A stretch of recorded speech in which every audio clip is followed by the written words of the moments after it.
It is a scam when you don't allow everyone to operate on fair terms. We are the Robin Hoods of sports betting. We take something back from the rich bookies and enable our customers to beat them instead. Hi guys, Alex here. Welcome to the Trademate Sports Betting Podcast once again. Have another guest joining me today. His name, he's got a few names. We can call him Corbie, you can call him College Caps, you can call him CC. But overall, he's a professional handicapper, sports bettor, all those kind of things. Welcome to the podcast, mate. Appreciate you having me on. This is I don't do this very often, so I'm excited. Yeah, looking forward to getting into it, mate. We are on a bit of lag for listeners or watchers, wherever you're tuning in. So if there is some awkward silences for a decent amount of time, that's what we're going to blame it on. Mate, why don't you just kick things off? Let people know who you are, like your journey to where you are now in the betting industry, and maybe just like, you know, exactly how you got into this betting side of handicapper side of things. Yeah, so my name is Corbie. I go by the College Caps on Twitter. I've been on Twitter since May of 2018, I believe.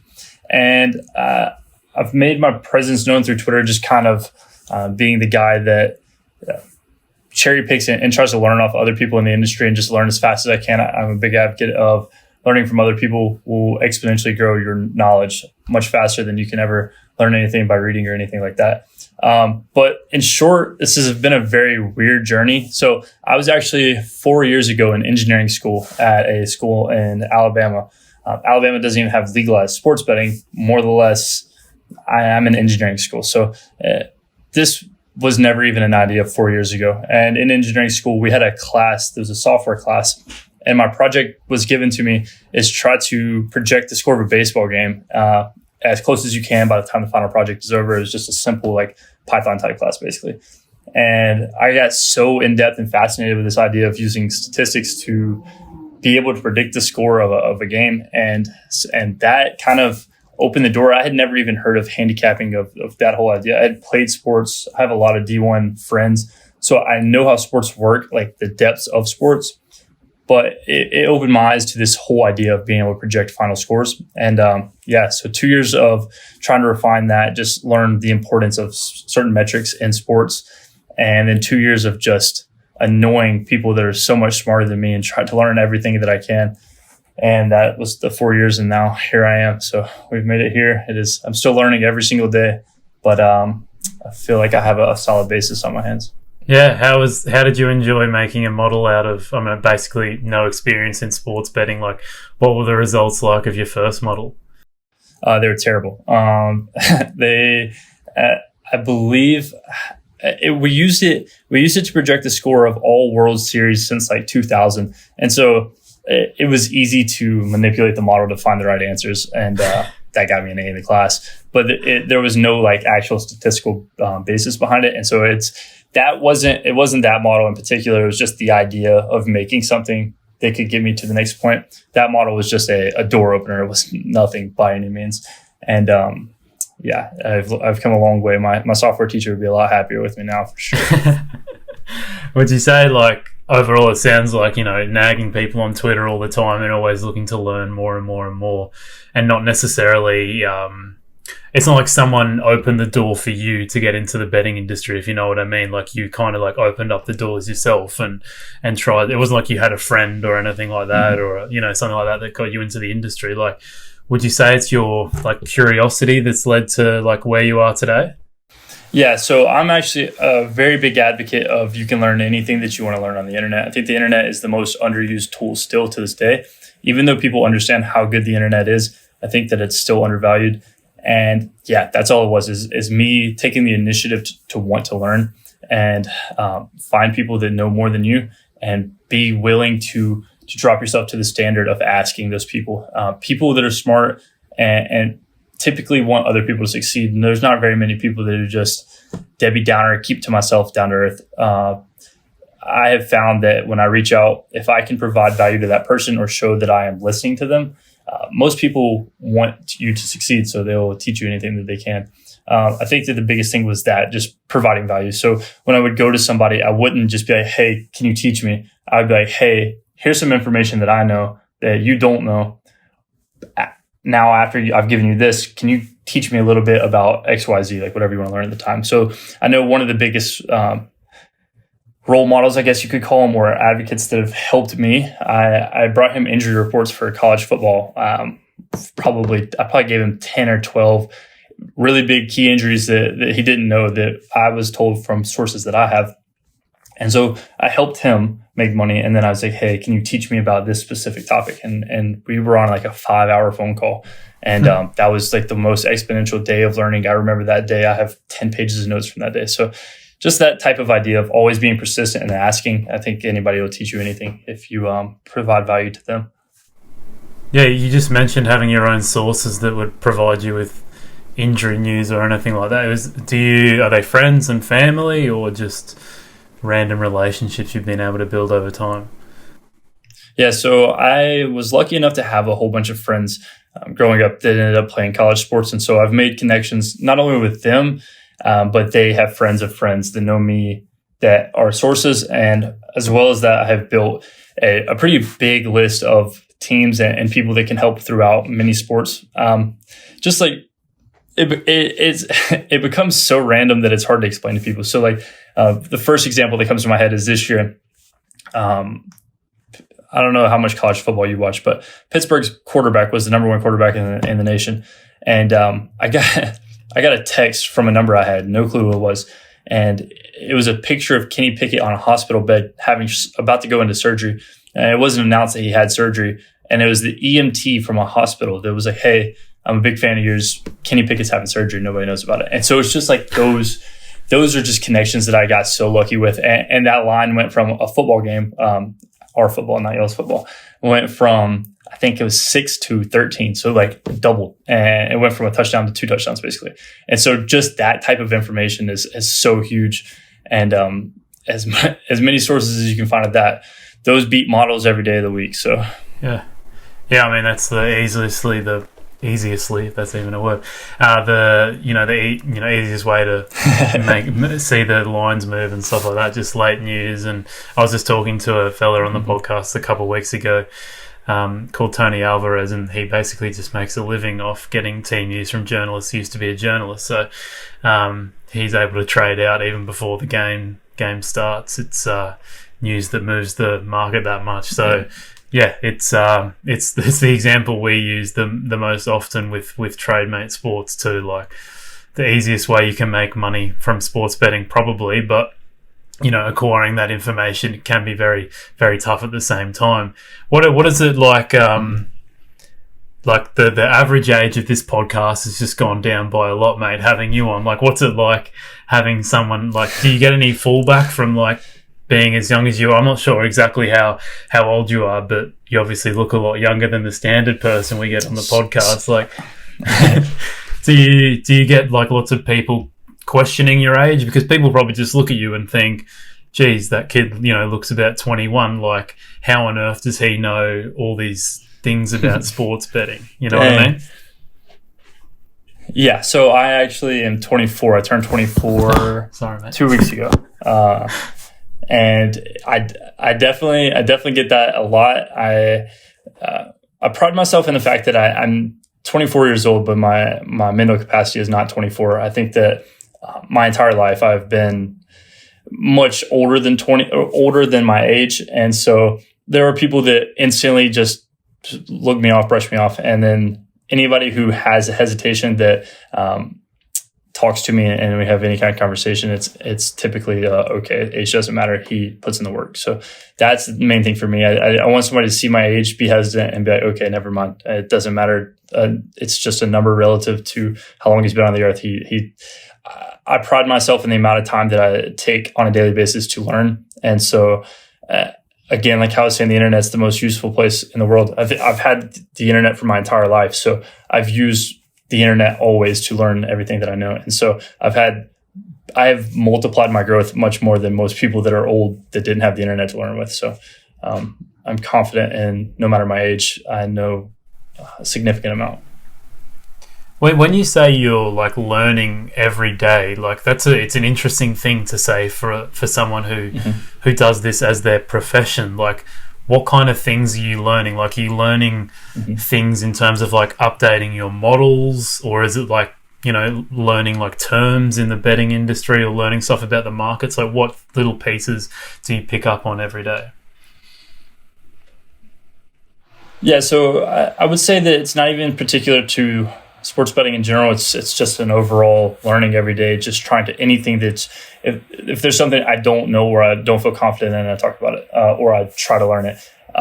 In a sports betting perspective, I think that there's things that you can always get better on. I know there's something you talk about a good bit, and I completely agree, and is CLV and the importance of it. And then just the idea of like going into people that have years, so much larger of a sample size, and ask them like, hey, what's the importance of this? And where do you see, like, do you believe, like, so from me, like from a mathematical standpoint, it makes so much sense. Like, obviously the market is the most efficient thing. It's going to beat me every single day of the week. So if I can beat it at its own game, I'm going to do good. But from you being an older person, have you seen this? And that's the type of like learning. I guess it would more be just like experiment and listening and talking to people. It's more of that idea than, and understanding that not everybody's right, but everybody's opinions can help me form a more educated decision. And so it's that type of idea more than actual learning itself. Yeah. All right, man, we kind of talked about a lot of different things there, but we should kind of bring it back in and just talk more about like what you do, like as a professional bettor, like what your edge is, like what you're betting on sports, I don't know, different odds types, these kind of stuff. Like, do you want to just give us a general overview of your edge? Yeah, for sure. So typically I bet on undervalued favorites. That just seems to be where I fall under my threshold. This is in college basketball, college football, and Major League Baseball. I try to stay away from the NFL and the NBA and any sport. So this is one thing that I meant from from learning every single day is there's sports that I believe that can be profitable and you can beat that I just don't know enough about. And so I stick to those three sports. Those are what I know. I think the NFL and the NBA are two. I don't think that you can beat that market very easily. So stay away from those. And in those, I usually bet the spreads of the games, just as, what am I trying to say? I bet on the spreads of these games because it seems like we typically bet spreads. We used to bet team totals. And as the server or my private Discord grows, it seems that we can move lines. And this is a question in the thing that we're going to talk about, but it seems like those team totals are hit much easier. And so we have to bet spreads to keep any kind of like longevity of everybody getting the same line. Yeah, okay. So you've really like, essentially, like, although it's not a niche market, like your betting approach like seems quite niche. So you just mentioned a few things there, like college stuff, college football, college basketball, and undervalued favorites and betting on the spreads. Like, do you venture, like, how much of the time are you venturing out of those? Okay, so that is actually a very good point. I didn't really talk about that much. It is very niche, and I don't venture out very much at all. I'm actually a very low volume bettor, relative speaking, to most people that I see. I think the last month we probably bet 40 games, not trying to get on a ton of games. 40 is still, I mean, a decent little sample, but typically it's very niche. We find value in a favorite and we ride them until they're given love from Vegas. Or as we were talking about a minute ago, I'll have some kind of inside information. That the locker room is out of whack or a player's hurt and you can get injuries, or that type of situation is the best byproduct to create CLV that you can have. So either one of those, that's typically where we're at. Oh, it's really interesting. Like, it's very rare that you get someone doing what you do and be only taking 40 bets in, was it the last month you said? How do you go about staking that? Because it must be like a situation where I guess most people are only like, maybe staking less than 1% of their bankroll, maybe, or maybe a little bit more than that. Like, how do you, when you're only betting as little as you do, are you kind of, would you say like overstaking, or like at least staking a bit more? Yeah, so we typically bet 2% per game. I feel like it's a pretty good spot to be as we're on such little games that we're much more confident where we're at. So 2% I feel is completely fine for the variations that we've had. And so it ranges, it fluctuates anywhere from 2 to 5, 5 being very seldom. I think there's only been like probably 14 in the last 2 years. So 5 being the type of information that I was talking about. So starting quarterback, the best quarterback in the nation is out and nobody knows. I'm putting 5% on that. And no matter what, I'm going to feel confident because we're going to crush the line because this is information that's not known. And so those type of games, we're staking a significant margin, but typically it's just 2%. Are you those games where you know the market is like literally about to get flipped on its head? Are you thinking of trading out of those situations? Yeah, so I would say most books in America you can't trade out of. You can middle and try to. There's no cash out option, but there's a middle potential, and we middle at times. But typically, I just stay my 2 units, 2% on the position we're on, and be confident with no matter what, win, lose, or draw, we're on the side that we wanted to be on, and we have information that other people don't. So we'll take our 2% and we'll walk away pretty happy with that. And what about the mental side of only placing a few bets, or not a few bets, but 40 bets every month? Like, you must really be riding home those 40 bets every day rather than having, 10 or 20 running at the same time. Like, it must take an emotional toll on you. So I've actually gotten this was actually, I did a pretty in-depth analysis and talk about this to our private Discord. That is one of the things that I struggled the most on in the early years. And I feel like that's something that I've learned, how I talk about I learn every day, is I think that I've gotten much better at stopping the emotion. I typically don't even watch games anymore. If I have money on it, I don't really care to watch it. I'll watch the game after it's over to try to see like if something we did was wrong. Other than that, I try to keep as big of a block as I can and trust the long-term process. For instance, I believe I typed it on Twitter yesterday. We won 21 of the last 26 months. So that's like 81% of months in the last 2 years plus. But the last month and a half has just been, I'm not a big advocate or believer in the idea of luck, but it has just been bad beat after bad beat. And so if you let that dictate your mentality, you're going to have you're going to end up bad. So to just take all emotion out of it, place the bet and not worry about it, I feel like that is the safest way to do that. And it's a lot easier said than done. I've had nights where I'm very pissed off, and it is very easy to let it get to the best of you, but try my hardest not to. And that's a daily struggle of sports betting that many people don't really talk about. Yeah. How do you think you would react to a situation where maybe you've gone on a run of winning bets, but then you look back and see that none of them or very little of them have beat the closing line? Like, what do you do in those kind of situations? I feel like you would consider them quote unquote lucky and don't look at them as a mental win. I mean, it's nice to have money in your bank account, but I think that you can learn from every win, lose, draw. It doesn't matter the final result. You can learn from how the game was played. So we in the Discord go back and look at every week. I posted on Twitter my week recaps. So we go back and look, hey, win, lose, or draw, how did this game actually do? And we break down every single game that we bet on like that on a weekly basis. And in that sense, a win that was lucky is noted as a lucky win. It's not, oh, heck yeah, we won here. This should have been a loss, and we need to learn from this, and we need to adjust. And then the other way around, if it loses and it had a 90% chance to cover the spread with 2 minutes left, look at it as this was the right side. Don't let it get you down the next one. If you have this game 10 times, you win the high majority. So you can learn from everything, and that's what we try to do.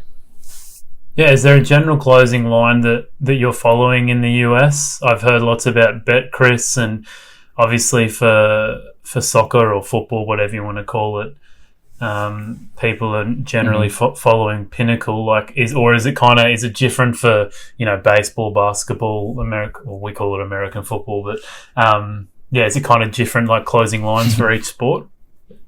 Yeah. Yeah, so I typically just use whatever book that I actually got the action down on. And this is made easy. There's an app, I'm sure it's available overseas, but I know it's in the US. It's called BetStamp. It's a pretty new app. I've talked to the owner a couple times, but it will track your CLV on where you placed it. And then it'll also show you for the best available line. So if Bookmaker's line is a little bit different than Pinnacle, it'll be like, hey, yeah, you beat it by 10%, but you could have beaten it by 12 if you would have got it here. So I think it's a really helpful app for that situation. But typically it's just how I look at it is the book that I placed the wager on. What is the closing line on that? Yeah, no, I definitely heard a little bit about Betstamp lately. I was confused though. They don't actually have a desktop version, do they? It's all on your phone. No, so they don't have it on the computer. I believe they have a website, but it's not anything. After I talked to him on the phone for probably 2 hours, probably 3 weeks ago, and he seems like they have a lot going on, and they're trying to make strides in the completely right direction. And I think that they're going to be an app that a lot of people will use in the future, but a website they do not have yet. They are strictly app. Yeah, okay. Yeah, I listened to, I think his name was Johnny, maybe. I think he's Canadian. Is that right? Or am I thinking of someone? I was listening to him on someone from Betstamp on the Business of Betting podcast, and it was a really, really good listen. He was a fascinating fella, but yeah, I think maybe he's like a co-owner or something like that. So yeah, and it seems like lots of people are using Betstamp. So I guess if you're looking to track your bets or like log your bets manually, then that's a good way to go. What are some of the challenges, mate, of having your own model? Yeah, so on the Betstamp note, I just wanted to say, because I thought it was funny because you said something about my age. The guy that I talked to, I don't know his name, is actually really young too. I think he was like 25, 26. So interesting note, the industry is starting to get a lot younger, and I thought it was cool. You're pretty young yourself. I just think it's cool to see it's coming to this wave. So what was your question again? Sorry, I had that stuck on my head. That's all right, mate. That's all right. I was just saying, like, generally, what are the challenges of having your own model? Yeah, so I would say that there's not really any challenges, as this is a full-time. I have the whole day to do it. But if there was a challenge, it would be time, just updating, manually logging things, finding how to. So not the greatest at anything. And so I'm always trying to update and revise and figure out how to make the model run more automated. And it's not perfect by any means. And so I would say that the biggest challenge is just the knowledge curve of learning how to make it exactly how I want it. Yeah, okay. Have you ever had any instances where you've maybe over a couple of bets or a decent sample size where you've noticed that you're not beating the closing line, and then you've had to tinker with the model a little bit? Yeah, so in the past, there was just several times that this happened. Usually it seems at the start of years, like of seasons, it was much more predominant, and throughout the season, it got back to where it should have been. So I, for a minute, started taking the first like week and a half, 2 weeks to either not bet at all or be very niche specific and only bet specific games. I know many people like to hit the market as the sport opens, as it's I can't talk right now. It's soft, quote unquote. But I just found that it didn't work for me. So taking time to allow the model to get data and just continue to run its system. And then whenever I felt confident in its results, then I would start betting. And we did that for a while. But now I feel like, and this was a question that you sent me on email, so I feel like no matter the spot we're in, we create our own CLV to a small extent. So it becomes a lot harder to trust what you're doing. And then you have to go more in depth and decide, is this actual movement or is this us inflating numbers? Yeah, I've always found it fascinating how professionals, or maybe in more cases like yourself or betting syndicates, these kind of enterprises, like how they, can track their CLV based on their own bet rather than the fact that they might have just moved the market and created their own CLV. And I was talking to a fella named Dan Shan. This was probably 3 months ago or so on the podcast. And he was saying that the best way to be able to track if your bet, let's just say you would have beat the closing line if you did bet into it, is to kind of like, I guess, track the ones that you're not betting into, if that makes sense. So like if you had a team at a certain number, handicapping number, and it closed in your favor, but you didn't bet it, then that's kind of a good way to judge if you're not just creating your own CLV, if you actually are getting CLV based on your model. Yep. So we actually, I had YouTube videos on our account for a while where I would post like my leans that I didn't play because I was noticing that same thing. So I saw that the plays that I was laying off were still creating enough CLV to be plays technically, but they didn't fit my threshold. But then as the day went on, they would grow and be high enough, and I would lay off because I'm a low volume better. But I felt that it was valuable enough to give people as like a leans, quote unquote, just do your own due diligence and take it if you want. And those kept killing the closing line. But another thing that I've noticed, and I can add on to him, I think that he brings up a great point. But something that I've noticed is I feel like a market works with the inflow of money. So right as we bet, the line moves. I was hesitant to say it was us at first, but after a large enough sample size, like you just can't deny the fact that like right as I bet a specific game, it goes up a point. And so something I've noticed though, and it happened a lot yesterday, is we'll bet a game, it'll fly up significantly, and then there will be a buyback over time. So I think that you can see, like, did you create the CLV, or was the CLV sustainable by, will that number stick? So we move. So for example, tomorrow we bet on North Carolina in college basketball, and it was -1. It's currently 3.5 right now. So 2.5 points already of CLV in college basketball, passing a couple key numbers. So a big margin. Now, will it stay up there, or will it fall back tomorrow? Will it be 1.5? And so if it can stay in that 2.5, 3 region, I'll be confident in we were on the side that we wanted to be. And this wasn't our Discord moving the group, moving the number. It was a sustained 3. And so I'll be confident with that number. Are your models spitting out more than 40 picks a month, and then you're kind of just picking and choosing the ones you like, or is it literally just spitting out 40 a month? So it's pretty narrowed down to near 40 a month. So I get a list of what they are. It probably, I would say 60. So I'm pretty much on the model itself. And then there's times where I go back and just from a understanding like mentalities and like looking at situational spots, we'll lay off some games and play some games that maybe weren't on the model. And so it's pretty narrowed down and refined to be a low volume situation. Okay.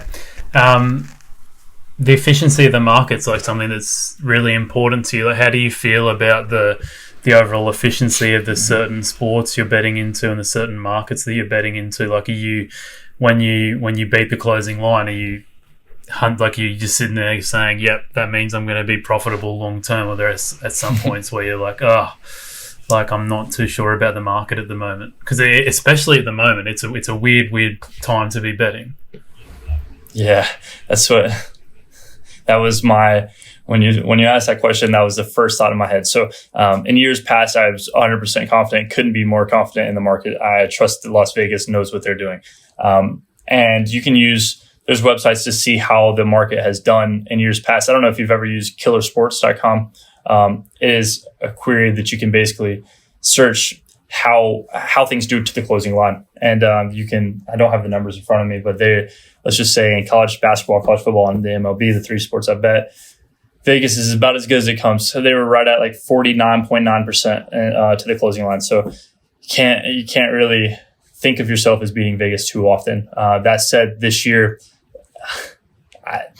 there's games. So there's been games that we beat the market by 10, 12%, plenty to do anything and not win. And easily, obviously this is a short-term thing, but it is very easy to be like, what do y'all know? Like, COVID is such a snowball or a loophole that you weren't ready for, that I don't know. I don't think that they are as efficient as they typically are, but at the end of the day, they know a lot more than the average person. So if you can hold your baseline to beating the market, I feel like you're doing one hell of a job. So yeah, because I was just looking at our ice hockey results for January, and obviously, or just looking at our NHL results, sorry, and it was crazy to see. I think we had a 4% edge in the closing markets, and we were at a -4% ROI, and that was over like 1,000. I think it was 8,000 bet sample size or something like that. So it must be like, I'd love to know like how you feel about things like that, because this is your most of the people that use our software, this is like a side income or something like that, but this is like what you make your living off, and your model is like, it's like your baby, like, that's your way of making money. Like, does it frighten you in a way that something like COVID, and the closing lines, the efficiency, things that you rely on to make money, like to make money from as a living, like how do you feel about that and the effect that COVID could have on you? I think it's another curveball, another variable that you could look at it as, yes, it's definitely scary, and it makes you at times hesitant about the things that you're doing. But at the same time, it's a curveball that hits everybody else too. So for me to sit here and be scared, Vegas has the exact same curveball. They don't know anything more than I know, hopefully, and I'm trying my hardest to take that variable away by having information that they don't have. So I use COVID as like a quote unquote benefit, trying to find things that have happened because of COVID. So like, for instance, if social media is such a good resource for this, like if you can see, if you know you're going to look into a matchup of Texas and somebody else, you go look at Texas's social media accounts and see, hey, why are they only practicing 2 people on the court at a time? Like, this can't be optimal for their game on Wednesday. Like I know an example that I bring up is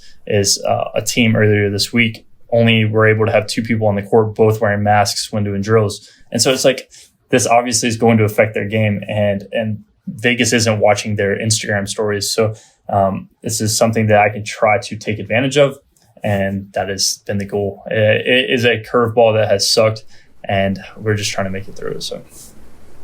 Yeah, I think people underestimate the power of social media, or at least Twitter, and their betting, like, or even just like watching press conferences, these kind of things, because rarely will it. I mean, at least in the Premier League, if a player's iffy, not sure if they're going to start or not, rarely will a coach come out and say, yeah, he's definitely not playing. But there definitely are instances where you don't have to wait till an hour before kickoff to know whether a player's going to play or not.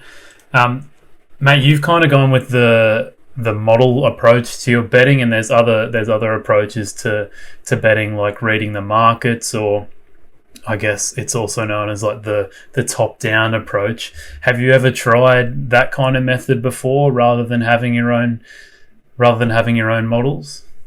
No, I feel like I've always been a model type person. I would say that I have my own, like, I wouldn't say niche in the model space, but I don't specifically use just the model to find plays. I have so much more like information and analysis and context that allows me to back my model. So if I can have information on a game that already is liked by the model. So for instance, like if a model finds a team, I typically will try to reach out to somebody that I know on that team and have some kind of backing behind the play.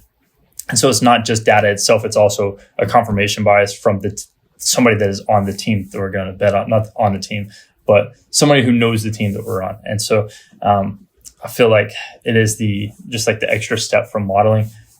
But I've never taken any other approach. I know there's 100 ways to do what we do. And so I just have tried to get as good as I can at the one I do.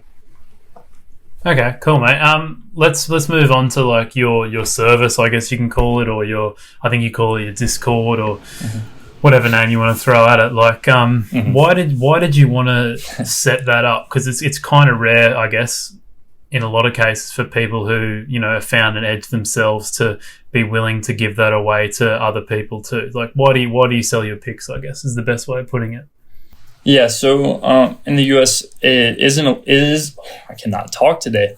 In the U.S., it isn't legal to bet in every state. And so, unfortunately, in my state, it is not legal to, quote-unquote, bet on sports. You have to go out of state to lock in wagers.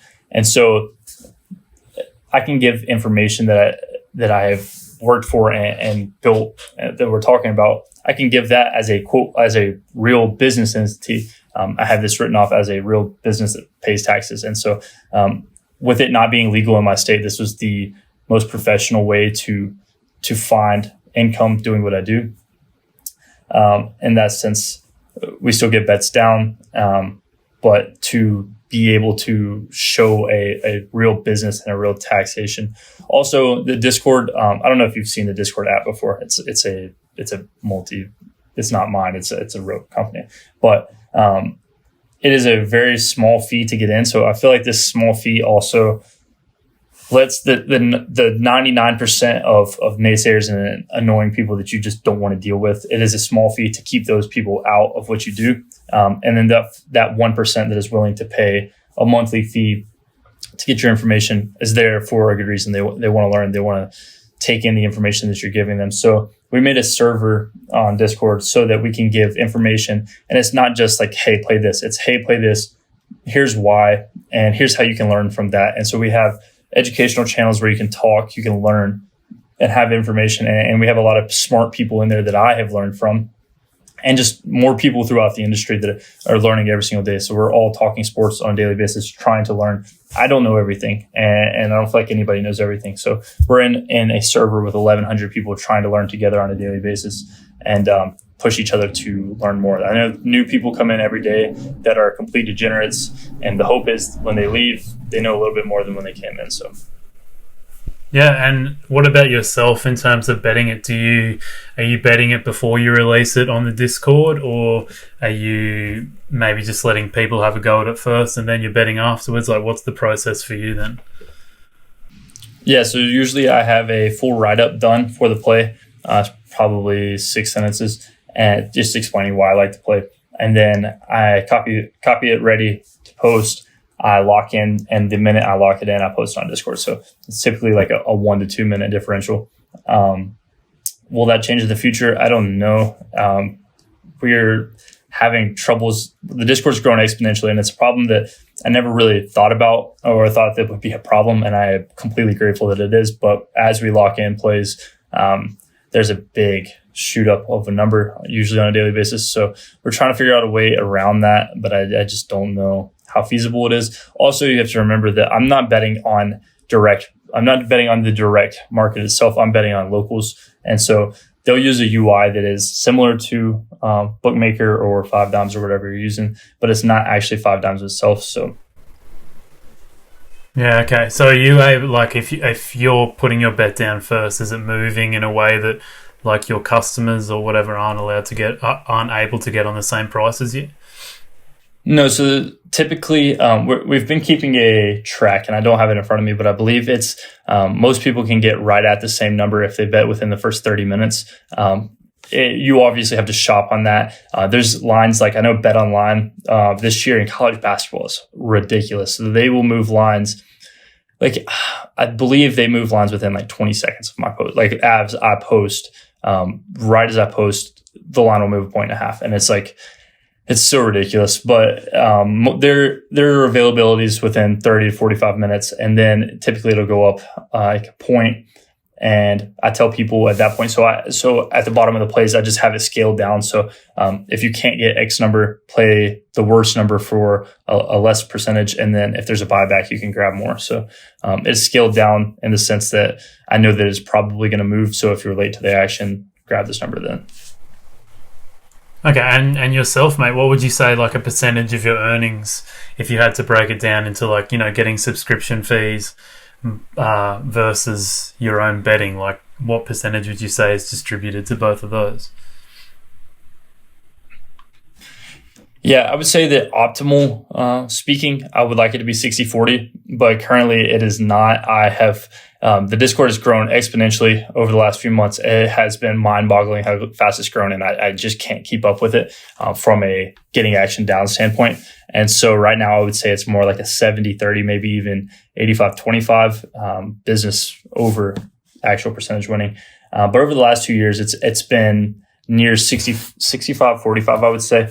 It's definitely less than it should be. And that's something that we're trying to find more ways to get more action down. But as you can see, I'm 24. I try to save everything that I can to put into other investments too. I'm not putting everything in one basket. And so while it should be more, I'm not stressed on it too much. We make our X% in sports betting and then go try to move to other investments as well. So. And pardon the pun, mate, but have you ever thought about putting a cap on how many people you let into your Discord? Yeah, so we actually we did in September, I believe. No, I don't know when we did, but we did for a minute. people left, we open it back up and plan on maybe not like a physical cap, but maybe like a spike in price so that it'll keep out the high majority. So make it a price that's after X percentage, it goes up double. And so if you want it, you can join, but we don't need that many people. So yeah, cool, mate. I've got some more general questions for you now. People kind of fantasize about the pro sports bettor's life, and you've got a kind of an interesting or little spin to that in the fact that you're not just betting yourself, like you're sharing these picks with other people. Can you kind of maybe just share like a typical day in your life and how that goes? Yeah, so I don't think it's as fun as most people would seem. I'm in front of my computer, what we're doing right now, for way too many hours of my day. So I'll just break down my whole day. You asked me this, I didn't really know how I was going to go about it, so we'll just go a typical day. So I usually wake up about 5:30 a.m., get done with emails, talk to people that send me DMs overnight, answer any questions that were given.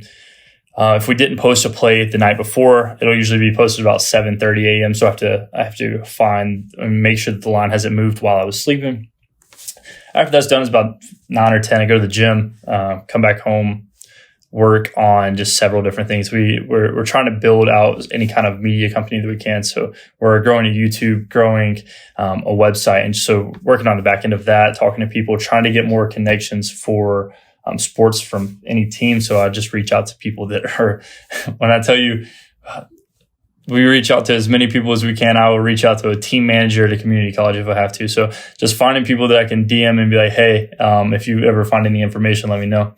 And then at some point in there, I got to eat. So I find some food at some point. And then, by that time it's dark. I watch the games if I'm bored. If I don't want to, I take a nap. And that's my day. So, it's typically in front of a computer all day. It's not too fun.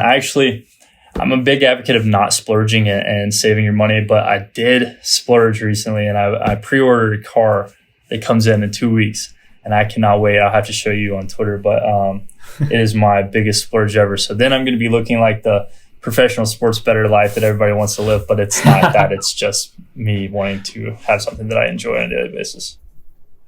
Oh, good stuff, mate. Got to live a little, and I'm sure you've got a bit of expendable income now that, or at least especially in America and Europe, you guys have had to spend a lot of time indoors in lockdown, so you probably haven't been going out and living the high life as much. So you probably got a bit more disposable income. Yeah, I'm a much more of a homebody than most people would assume. I don't go out very often, so any little small monetary things we can do to keep sane in these times, I try to do it. So I think it's important for people to understand that the professional sports bettor's life is not what you imagine it to be. It is lots of time on the computer. It's not sitting down on your ass watching sports games all the time and those kind of things. Like I guess it's a lot more computer time than people think so. I've got a couple more questions for you, mate, and this is a bit of a random one because I watched one of your videos on your channel. I think it was like the 3 most important things you need to learn if you're just beginning betting or something along those lines. And you were saying how important it is to bet early. Can you explain why that is? Because I was slightly confused about it myself.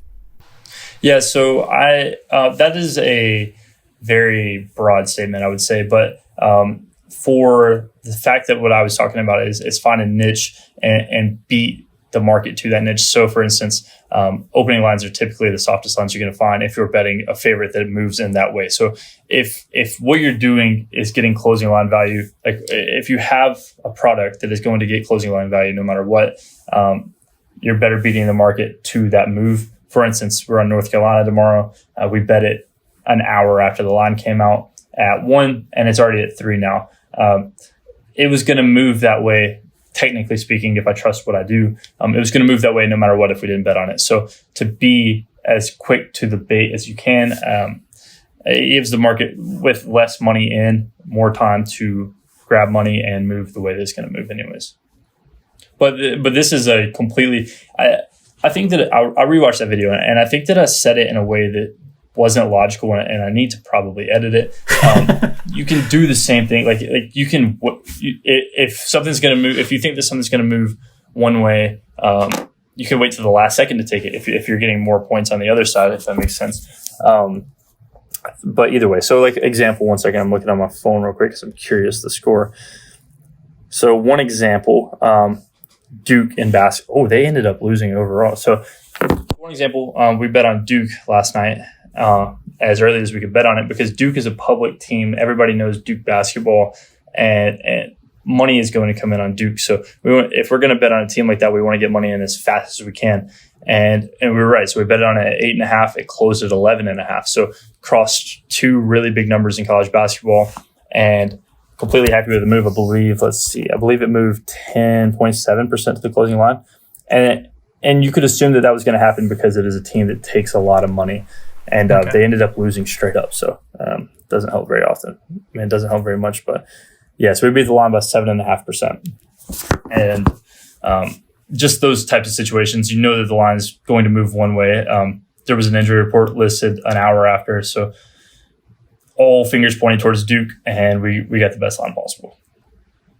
Yeah, that definitely makes sense. The only two issues I thought of with betting early is, one, if you don't have any news, like, maybe I'm not exactly sure how the American markets work in terms of when team lineups get released and stuff like that. But, if there's, some kind of piece of news that comes out like an hour or 2 hours, 3 hours before kickoff, like that could be something that could move it out of your favor if you bet too early. And also liquidity, like I don't know what it's like over there, but is it hard to be able to get the amount of money you want down in days before a game as opposed to a couple of hours? Yeah, so when I say early, it's relative speaking. Again, it was bad terminology, I guess, but relative to the sport, basketball usually plays every other day. So the line comes out the night before. So early being for basketball being 24 hours. Like you're not talking a week in advance to a game. And so by that time, the only big question mark you're going to have is COVID currently, because you have no clue. But if you can get the type of sources to know that nobody tested positive for COVID and the game before somebody didn't get hurt, there's not really many factors that are going to come in an injury standpoint or a lineup standpoint because they played fine the day before and you were told information that they don't have COVID. So it can bite you in the butt. It hasn't this year for me, thankfully, but I have found more value in trusting that nobody got hurt on the plane ride over to the next game and getting an earlier number. And a day before the game, there's plenty of liquidity there for you to play around with? Yeah, so bookmakers cap for the night before, I believe, is an $1,100 bet. And then you can get down money throughout several books at the same time. So it is not a problem. The biggest problem being if we bet early, the line's going to move much faster because how light the market is at the time. Awesome, mate. And one of my final questions is how I ask this of most of our guests, how could someone who's found an edge, so maybe they've joined your Discord group, maybe they use something like Trademate, like they understand what profitable betting looks like and they might even have an edge, how can those people kind of take it to the next level and maybe, go to the level of someone like you, or maybe a little bit lower and maybe turn this into more than just a side income or a hobby? Yeah, so I would say that don't make this happen overnight. It is a long-term battle, and obviously in any type of return on investment situation, you're going to make more money off of the more money that you bet. Don't extend yourself to a point that you're going to get hurt though, or you're just setting yourself up for failure. So to make this more than just a side income, you're going to have to raise your units to a larger number. That could take years. Don't force it. Save money, which is the most boring thing for most people to hear, but you have to do it. If that's what you want, then you don't go buy that lunch, you don't go buy that dinner, you save your money and you grow it into a larger bankroll that you can bet more money on. And from a business standpoint, if you're trying to make this a business, I think that is more of a set yourself apart, show that you actually know, because there's so many frauds, there's so much. This is such a toxic industry that has a lot of people that have no clue what they're talking about. So show that you have that edge, and that'll go leaps and bounds. Continue to be as open and transparent as you can, and just have your niche. Like, for instance, like what y'all do is crazy. Like, whenever I heard what you did, I was like, this is genius. Like, it's a cool idea, and it is your own path. You're not me, I'm not you. What you do, you just said you bet 8,000 games in a month, and so like two completely different ways. Not me, but you have your niche, and we build different type of brands. Yeah, you users, but I don't know what I was saying, but it's two completely different niches, and so just be you, be open, be transparent, and you'll find your spot. Yeah, no, it's great advice, mate, and I've really enjoyed having you on, mate. It's cool to get an insight from someone a little bit younger and someone who's doing things a little bit differently to, and just your like overall curiosity. I think is really interesting, in how much value you just put on going out there and talking to people and getting information from people. Like, I think these are all valuable lessons that people can learn. I mean, probably not even just from betting, like just general life stuff and whatever avenue you want to go with. So, mate, thanks so much for coming on. Can you give the audience like a way of reaching out to you, or where they can find or subscribe to your channel, these kind of things?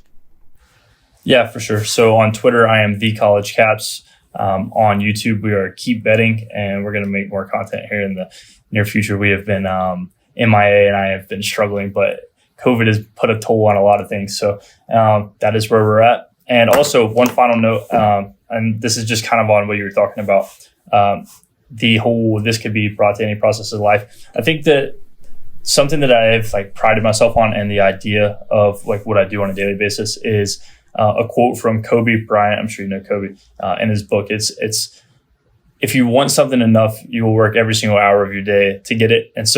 And that goes to anything in life. Corbie worked every single day to be the best basketball player he ever could be. And it is documented he would train without a ball with a broken hand. And so if you actually want something, the internet is the greatest resource you could ever have. And you can do it. There's nothing special about you. There's nothing special about me. It is that we wanted to put in time to learn these things. And so never have an excuse for yourself, more find the answer. And I think that is something that can be taken away from this and used in every single situation in life. And I'm a big advocate of that. Yeah, no, terrific advice, mate. It's been a pleasure having you on. So thanks once again, and thanks to everyone for listening. If you could please subscribe to our YouTube channel, subscribe on the podcast, wherever you're watching or listening. And if you even had a few minutes spare time, do a quick rate and review. That would be terrific. And also, if you're looking to implement some of the strategies we talked about today, go and join Corbie's channel, or you can try Trademate Sports out. Go start a free week trial and start your value betting journey. Thank you once again, mate. Yes, sir, for sure. Appreciate you having me on.